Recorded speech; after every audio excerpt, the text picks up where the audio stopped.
Olá, amados, a paz de Jesus, aqui é o irmão Renato, retornando ao canal Hora Teológica, tudo bem com vocês? Trazendo aqui mais uma dica de leitura agora sobre Teologia Paulina, uma obra que praticamente ninguém acho que ouviu falar. Uma editora também não tanto conhecida, mas assim, excepcional para quem quer pesquisar sobre Teologia Paulina, mais um complemento, né? E antes da gente começar a trazer aqui para vocês esse review, dá aquele like, aquela curtida no canal, você se inscreve, aquele que não é inscrito, para fazer parte desse projeto, desse canal, ajude a gente a alavancar esse projeto também, sempre ajudando, alavancando nos grupos, né, no Facebook, no WhatsApp, no Instagram, no Telegram, e também não esqueça de acionar o sininho das notificações. Apertando o sininho você vai abrir aquelas 3 opções, aquelas 3 abas, a primeira todas você vai apertar para não perder nenhum conteúdo no canal, sabendo até que alguns canais, né, têm visto que seu sininho está sendo desativado pelo YouTube por causa do alcance, e para melhorar o alcance sempre fiquem atentos ao sininho, ok? Vamos começar aqui a apresentar para vocês qual obra que é essa aqui, irmãos. A Justiça de Deus em Perspectiva, Desconstruções na Teologia Paulina, na Comunidade Qumran e na Tradição Judaica. Ademir Rubini, essa aqui da editora Dialética, uma editora que assim, não conhecia, tá? Os irmãos assim, para pesquisar, tem boas obras, fala sobre eleição também, vai por outras vertentes, mas também muito voltado ao cristianismo. Tem a obra que fala sobre ressurreição. Eu vou deixar aqui abaixo do vídeo o link da descrição também, até do canal, para vocês, perdão, da editora, para vocês procurarem também outras obras fantásticas. Deixa eu mostrar para vocês aqui, baixar um pouco o vídeo. Câmera aqui para ajudar, facilitar na visualização. Para ficar melhor para a gente acompanhar.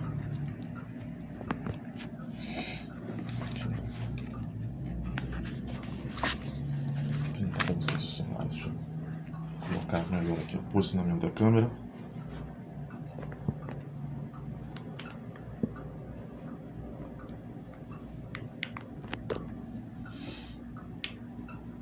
Acho que agora vai dar. Vamos lá. Aqui a folha de rosto aqui do livro. A apresentação. E aqui nós começamos com o sumário. Aqui a introdução. Aqui nós começamos. A vivência da aliança no judaísmo. A revelação da imagem de Deus na tradição judaica. Os conceitos de Rafam e Hesed. A lei como núcleo central da tradição de Israel. O judaísmo sob a influência do helenismo. Aqui parte 1.3, né? O judaísmo sob a influência do helenismo, a adequação do judaísmo para manter a observância da lei, o direito de praticar a lei, a luta para garantir a observância da lei, o enfraquecimento dos ideais macabeus na vivência da lei, a diversidade das expressões religiosas no judaísmo primitivo. Aí vem movimento apocalíptico, literatura apocalíptica, raízes do apocalipsismo, continuação da profecia, o dualismo, vou puxar para cá. O interesse do apocalíptico futuro, ressurreição, amadurecimento da fé no Deus único, a linguagem apocalíptica, a importância da apocalíptica. Vamos lá. Tem mais aqui. Grupos políticos religiosos, saduceus, fariseus, zelotas, essênios. Comunidade Qumran, localização, os manuscritos, pergaminhos, quem escreveu manuscritos, os manuscritos encontrados nas 11 grutas. Constituição, processo de iniciação da comunidade, regra da comunidade, estágio do documento, principais concepção da comunidade Qumran, a vida prática. E aqui a gente entra na parte que o autor nos mostra. A justiça de Deus, uma exegese de Romanos 3, 21 a 31, o nexo da tradução e sua tradução, análise literária, análise estilística, a carta. Aqui, aprofundando conceitos. O estudo do vocabulário e conceito da justiça, cultura greco-romana, na cultura judaica, Antigo Testamento, a justiça no Novo Testamento e em Paulo, compreensão da justiça na teologia contemporânea. A graça para judeus e gentios, uma visão de Paulo. Aqui começa a ficar interessante, aí entra nova perspectiva. Intérprete de Paulo, pesquisa moderna e contemporânea, nova perspectiva paulina, o nomismo da aliança. Por que Paulo contesta o nomismo da aliança? O conceito de ergon nomon, obra da lei. Propósito da nova perspectiva, controvérsia, maldição da lei, impor as obras da lei aos gentios fere a igualdade. Paulo rompeu com a lei? O nomismo da aliança não dispensaria Cristo? Interrelacionamento entre fé e obediência, cumprir a lei é viver segundo o Espírito, o rompimento da visão tradicional nomismo da aliança, o entrave do nacionalismo, tarefa de resgatar o judaísmo com tradição da graça, rever a imagem de Paulo. Aqui, Paulo como chamado é a verdadeira imagem do judaísmo, raízes judaicas da justificação pela fé, o centro da teologia paulina, circuncisão como marcador da fronteira, evangelho de Paulo, continuidade ou descontinuidade, contribuição de Qumran no estudo bíblico, a manifestação da justiça de Deus, principais passagens dos manuscritos que falam da justiça de Deus. Aí vem aqui, relação dos manuscritos de Qumran com a Bíblia. Em que Qumran ajuda para o estudo da Bíblia? O que nos traz de novo sobre o judaísmo? Em que auxilia para o cristianismo? Afinidades entre o manuscrito de Qumran e o Novo Testamento. Aproximações entre os escritos paulinos e os textos de Qumran. Conclusões, você tem aqui 403 páginas, mas deixa eu ver aqui no finalzinho.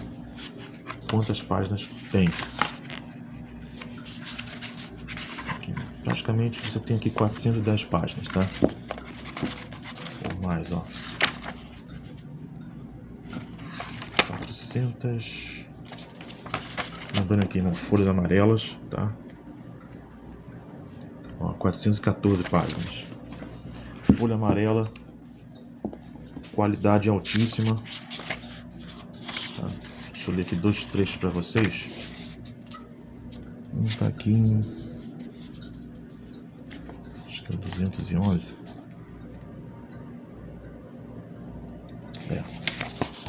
Eu ia falar sobre o conceito de justiça.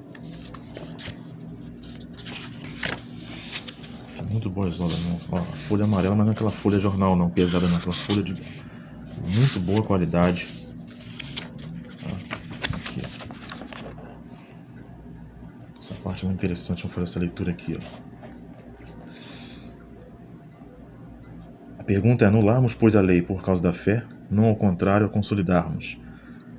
O cristianismo primitivo em momento algum pretendeu esvaziar o conteúdo da lei. Paulo usa o termo me genoito, que pode ser traduzido como não, de maneira alguma, sob hipótese alguma, salientando claramente a negação da lei e de tal ideia. Antes, com Cristo, a lei se confirma.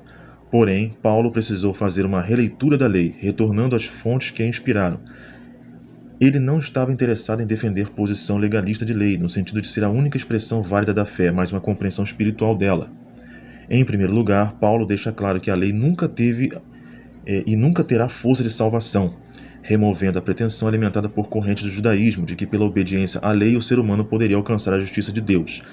É até interessante que em Isaías 64 vai falar, né, que Deus dizendo que a nossa justiça é como trapos de imundícia. Então, por mais que o homem se esforce em alcançar a lei, jamais será plenamente perfeito, né? Porque ninguém consegue cumprir a lei. A lei não é para praticamente ser totalmente cumprida, até porque é impossível. A lei vem para expor a questão da deficiência humana. E aqui vem, embora Paulo dê certa margem para entender que, hipoteticamente, isso poderia acontecer desde que se cumprisse plenamente a lei. Entendeu? Ou seja, hipoteticamente, ele sabe que não é possível. Isso jamais poderia ocorrer na vida real dos seres humanos. Tem que referência aqui que eu falei agora, né? A lei teve um papel importante na caminhada do povo de Israel. Contudo, sua função coloca-se na perspectiva da preparação. Ela teve sua importância como pedagogo, conduzindo o povo de Israel até Cristo. A partir daí, o cumprimento da lei se dá por meio de uma nova obediência, não mediante a observância de um código externo, mas de uma categoria espiritual. Sai a lei, no caso não abolir, mas renova-se para a fé. O Evangelho de Cristo requer uma vida de santidade, todavia vivida no Espírito. Ocorre uma planificação do sentido da lei. Aqui, muito interessante essa parte aqui. Agora tem uma outra parte que o autor ele vai se aprofundar também numa outra questão, que eu também vou mostrar para vocês. Isso aqui, ó. Continuidade e descontinuidade. Afinal, Paulo ele vai desvalorizar a Torá, o Antigo Testamento. Deixa eu ver aqui a página direita. 332.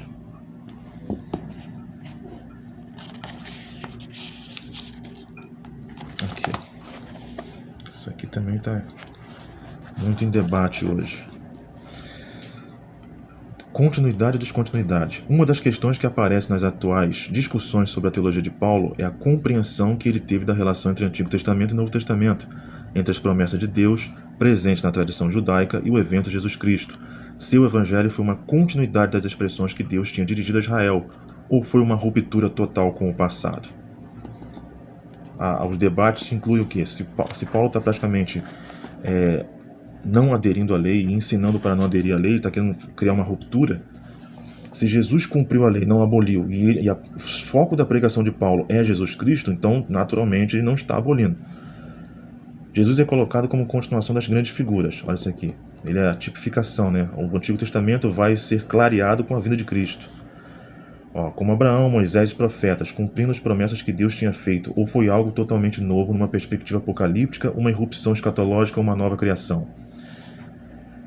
Estas são algumas perguntas que expressam as duas tendências, discutidas nos últimos tempos. Uma questiona as antíteses colocadas entre o Evangelho e a lei, entre o cristianismo e o judaísmo. Esta vai na linha da nova perspectiva de Paulo.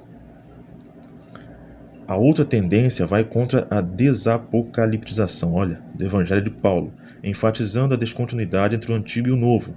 Seguindo a reflexão de Dunn, visualizaremos abaixo os aspectos que consideramos fundamentais das duas tendências, finalizando com uma proposta de síntese entre ambas. A reflexão sobre a continuidade e descontinuidade entre Evangelho e lei precisa levar em conta duas outras relações entre Antigo Testamento e Novo Testamento, entre Israel e Igreja, especialmente porque Torá, lei, se sobrepõe uma grande medida à Escritura, Antigo Testamento, e tem sido significativamente constitutiva para a identidade de Israel. Essa nova perspectiva aqui, começando lá em Stendhal, Stendhal, Sander, depois vem no James Down e N.T. Wright, eles tem várias posições em relação à perspectiva de Paulo, principalmente nessa continuidade também. Então o que acontece? A lei, ela dá essa continuidade entre Israel e a igreja? Há alguma ruptura entre os dois? O que mostra que realmente há muitas posições diferentes, mas o que vai seguir é que Paulo realmente ele não vai criar uma ruptura. Ele vai trazer uma reinterpretação, uma releitura da lei, até porque a igreja hoje ela também tem que cumprir certas regras, certas normas. Não a lei, como muitos entendem, a lei para voltar a se tornar judeu como reconhecimento de ser povo de Deus, como no caso a guarda do sábado, como as leis alimentares, como a circuncisão. Então alguns têm uns posicionamentos diferentes e Paulo ele não vai desconstruir isso, embora tenha uma nova releitura sobre esses posicionamentos aqui, sobre a questão da visão dos judeus e sobre a visão daqueles gentios que estavam aderindo à fé cristã. Então, irmãos, tem muita coisa aqui para a gente analisar, uma obra para complemento aqui para a nova perspectiva de Paulo. Então, quem gosta de pesquisar, estudar a teologia paulina, que é uma excelente obra. Deixa eu mostrar para vocês aqui que eu não mostrei quem é o autor, que é o Ademir Rubini. Ele é um padre, tá? Aqui, embora desconhecido, aqui a foto dele aqui, quem é o padre da Diocese de Chapecó, Santa Catarina, pós-graduação em Ciências, Faculdade Reunida de Administração, Ciências Contábeis e Econômica de Palmas, bacharelado em Filosofia, Universidade de Passo Fundo. Aqui, esse é o autor da obra. Tá aí, mais uma dica para vocês. Para quem não conhecia, bota seu comentário aí, irmãos. Irmão, não conhecia. Vou deixar até a base aqui, vocês entrarem na editora e verem outras obras muito interessantes, também de autores nacionais, mas renomados, praticamente com obras pesadíssimas, com referências internacionais. Aqui, Justiça de Deus em Perspectiva, mais uma vez aqui, da editora Dialética, ok? Muito obrigado por ter ficado com a gente até agora, Deus abençoe e até o próximo vídeo.